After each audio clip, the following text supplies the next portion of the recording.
जय हिंद। नमस्कार साथियों, मैं योगेश मिश्रा आप सभी का हार्दिक स्वागत करता हूं। रोज की तरह ही एक बार फिर से लेकर हाजिर हैं जीएस के टॉपिक वाइज महत्वपूर्ण प्रश्नों की सीरीज का नेक्स्ट पार्ट, जिसमें हम कवर करेंगे आधुनिक इतिहास के सबसे महत्वपूर्ण प्रश्नों को। ये सभी प्रश्न सिलेक्टेड और रिपीटेड हैं, तो वीडियो को अंत तक ध्यान से जरूर देखिएगा। और पीडीएफ के लिए आप हमारा टेलीग्राम चैनल ज्वाइन कर सकते हैं, जिसकी लिंक है कमेंट बॉक्स डिस्क्रिप्शन बॉक्स में। चलिए शुरू करते हैं। ये हमारा आधुनिक इतिहास का तो पहला पार्ट है, लेकिन महत्वपूर्ण प्रश्नों की सीरीज का 16वां पार्ट है। अगर आपने इसके पहले के 15 पार्ट नहीं देखे हैं तो जरूर देखिएगा। उसमें हमने कवर किया है भारतीय संविधान के सारे महत्वपूर्ण प्रश्नों को। प्लेलिस्ट बनी हुई है, जिसकी लिंक डिस्क्रिप्शन बॉक्स में जरूर देखिएगा। आज का हमारा पहला प्रश्न है, वास्को डी गामा किस देश का व्यापारी था? सही आंसर है ऑप्शन नंबर सी, यानी कि पुर्तगाल का व्यापारी था। और इसने ही 17 मई 1998 को भारत की खोज की थी। तो ये काफ़ी ज़्यादा महत्वपूर्ण प्रश्न है, जो कि कई बार पूछा जा चुका है कि भारत की खोज किसने की है। तो वास्को डी गामा ने की थी 17 मई 1998 को। और सबसे पहले ये केरल के कालीकट बंदरगाह पर उतरा था, और उस समय वहाँ का राजा जमोरिन था। तो ये भी इसके साथ ही एक्स्ट्रा फैक्ट आप सभी को याद रखना होगा, किसी भी प्रकार से घुमा करके प्रश्न पूछा जा सकता है। नेक्स्ट है, पुर्तगालियों ने अपनी पहली फैक्ट्री कहाँ स्थापित की थी? तो सही आंसर है केरल के कोचीन में। लेकिन सबसे पहले उतरा कहाँ था? तो केरल के कालीकट में। वहीं अगला प्रश्न है, पुर्तगालियों का पहला वायसराय कौन था? सही आंसर है फ्रांसिस्को डी अल्मोड़ा। सन 1505 ईस्वी में यह पुर्तगालियों का पहला वायसराय बनकर के भारत आया था। तो सही आंसर है option number A, Francisco de Almora ये पहला वायसराय था। नेक्स्ट है कि पुर्तगालियों का पहला गवर्नर कौन था? तो देखिए ऑप्शन नंबर ए, ये तो पहला वायसराय था फ्रांसिस्को डी अल्मोड़ा।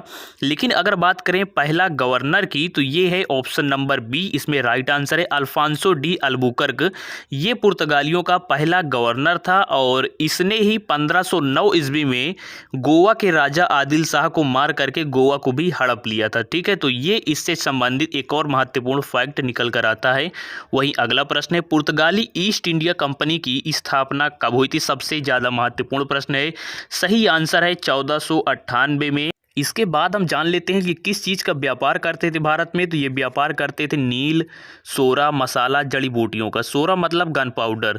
और पुर्तगाली सबसे पहले भी भारत आए थे, और सबसे लास्ट में इन्होंने भारत को छोड़ा था 1961 ईस्वी में। अंग्रेजों ने तो 1947 में ही छोड़ दिया था, लेकिन इन लोगों ने 1961 में भारत को छोड़ा था। अगला प्रश्न है, डच ईस्ट इंडिया कंपनी की स्थापना कब हुई थी? सही आंसर है 1602 ईस्वी में। ये नीदरलैंड के निवासी थे, और इन्होंने 1759 ईस्वी में अंग्रेजों से परास्त होकर के भारत को छोड़ा था। इसके बाद बढ़ते हैं अगले प्रश्न की ओर, जो कि है, डचों का संबंध किस देश से था?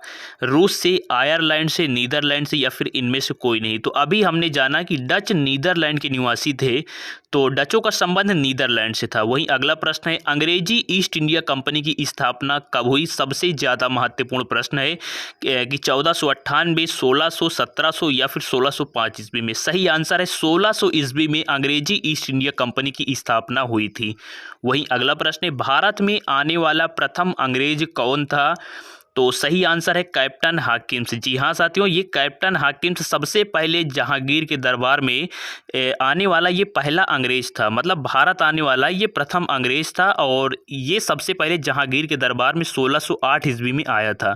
वहीं आज का लास्ट प्रश्न है, अंग्रेजों ने अपनी पहली फैक्ट्री कहाँ खोली थी? तो सही आंसर है मसूलीपट्टन, आंध्र प्रदेश, या कहीं कहीं मछलीपट्टन भी लिखा आता है।